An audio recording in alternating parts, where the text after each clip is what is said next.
really liked it. I mean, I'm not naive to think that the TV show is slavishly going to follow the comic book, and it shouldn't, because it should be its own beast. And you know, I know it's the thing's going to deviate from the plot of the book and introduce new characters and things like that. And you know, to be honest, if it did slavishly stick to the book, I think it would. If it kept being successful, I think it would catch us up within 2 or 3 seasons, which isn't the position we'd want to be in, because obviously the book does need to stay ahead of the TV show. That's kind of the one thing that's, you know, set in stone, because otherwise why call it The Walking Dead? You know, it could be just, you know, it'd be easy enough to do another zombie series based on somebody else's idea, you know, and do a similar kind of thing without us coming in and suing them. So no, I think it's perfectly legitimate to do different things, and yeah, I think it does it really well. It's great. They were saying on the news some kind of virus. Things got crazy. Man, you won't believe the panic. The broadcast stopped, and that was the last we heard. Atlanta sounds like a good deal. Listen, one thing, they may not seem like much one at a time, but in a group all hungry, man, you watch your ass.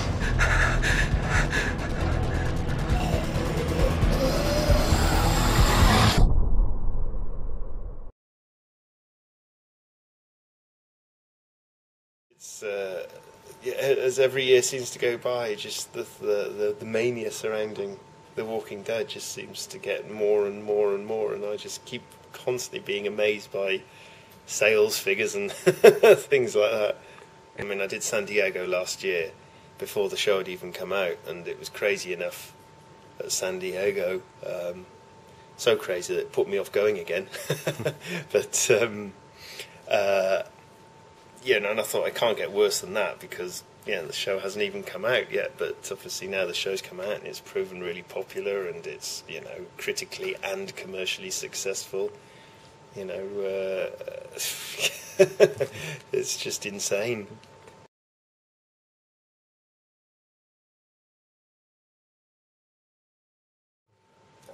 As much as it can be, being two different, you know, mediums. I mean, I think what we have to remember is that, you know, as similar as comics are to movies and television, they're also really different. And for instance, I never imagined the TV show to be in black and white. As soon as I knew it was going to become what it was going to become, I never thought it would be black and white. It would just be commercial suicide. It'd be insane to try and do it like that.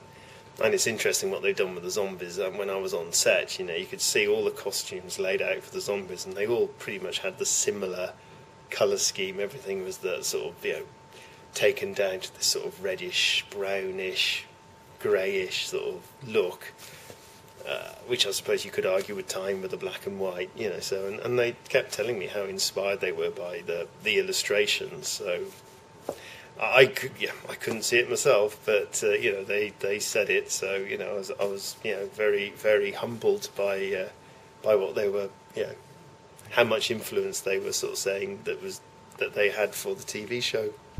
I woke up in the hospital. That's all I know.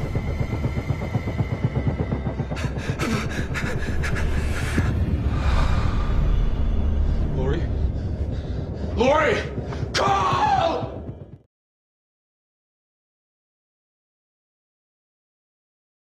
I really, it's something I can't comment about, and it's not because of stuff I haven't seen, because I did some artwork for it, but it's just I've not seen enough, and I don't really know the plot line they're going to use. I don't even know if they're using characters from the book or inventing their own characters. You know, it's yeah, I am as clueless as perhaps you are about the whole. Well, I think everyone is really, because it really hasn't been decided upon yet. So yeah, it's just fingers crossed. Let's hope they do a good version. I think one thing, talking to the game people about it, they were very interested in keeping it a character-driven game rather than. I think we can be assured that it's not going to be just yet another zombie shoot 'em up, because who needs that? You know, it's going to be something a bit more character-led, perhaps something that'll be more of a mystery. I don't know. I'm just guessing here, but this is, I think something's going to be a bit more interesting than just going around with a gun shooting up zombies. There's plenty of those to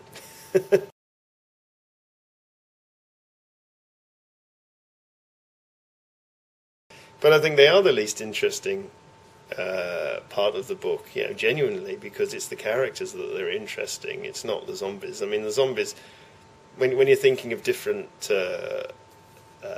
stereotypes or archetypes, especially in the horror movie genres, zombies are the least interesting. I suppose it's what zombies represent is the scary bit of them, but vampires, werewolves, whatever, a lot more interesting as characters than zombies are. Zombies are just basically dead people walking.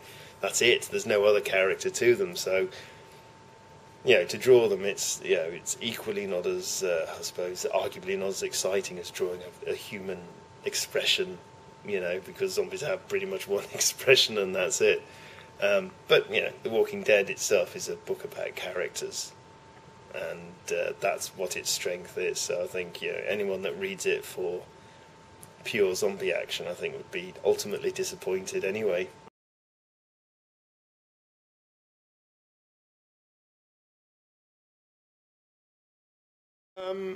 It's a good way to read comics ever since the iPad was launched. Before the iPad was launched, I thought, why would anybody want to read not just comics, anything on the internet, on an iPhone? What's the point? I suppose Kindle, but now the iPad's out there, you kind of think, oh, I get it now, something that's almost the same size as a comic, because the problem obviously beforehand, you couldn't get the full page, and you're sort of, especially on an iPhone, you're trying to, read the thing, and it's just a couple of panels each time. It's just, no, a comic is designed to be read.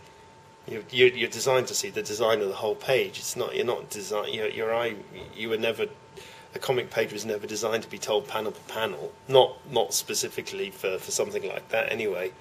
So now people have iPads, and I kind of presume within another 5 years, virtually everyone will have an iPad or a version of it like they have most people have a smartphone now. And because of that, suddenly the whole world is open to reading stuff. If they can make them cheaper, I think it would be a really good thing. Because I don't know why. I still don't know why they're so expensive. Because it's been printed already. The product's out there. It's not like you're specifically drawing stuff for digital media. Most stuff is just reprint. So I'm not sure why publishers still charge a lot of money for it, because I think if you could turn it into something you could buy for, say, $1 or €1, I think a lot more people would possibly buy these things. And I'm not really aware of the kind of the sales on stuff like this, but if that's the way to go, if that's the way to get new people to read comic books, it's great, in my opinion.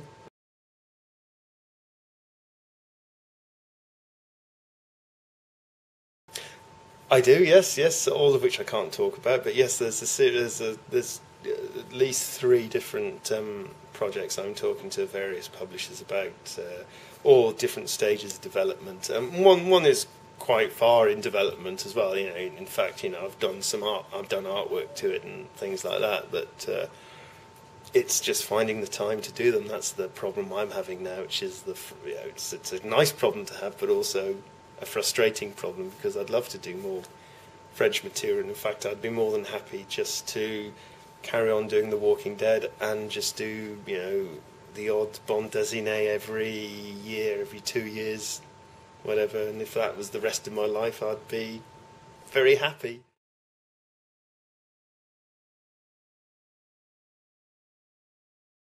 Yeah, I do. I honestly do. I think Robert and I will finish this book together. Whether we finish it, like say 5, 10, 15 years, who knows? But we'll. I think we've sort of both said in print that if one of us leaves the book, the other will stop working on it. So we will see this thing to the bitter end now, and hopefully it will end in terms of the last thing I think we'd like to see of this book is it to go on for another however many years, and then it just loses the momentum, and just suddenly one day the next issue doesn't come out, and that's it. You know, we'd rather, if that was going to happen, I think we'd rather just tie it up and finish it properly. But that could be, you know, this is just hearsay. This could be for 10 years down the line. At the moment, we're both saying we're on it. It's ongoing. We're on it for as long as the people want us to be on it for. And I know Robert's got hundreds of plot lines still lined up that he wants to get done, and I'm not bored with the characters at all. If ever I got bored with the characters, that would be a problem. But I can't see myself getting bored with the characters because Robert writes such great characters, and I think they're always constantly developing. So why would I get bored of them?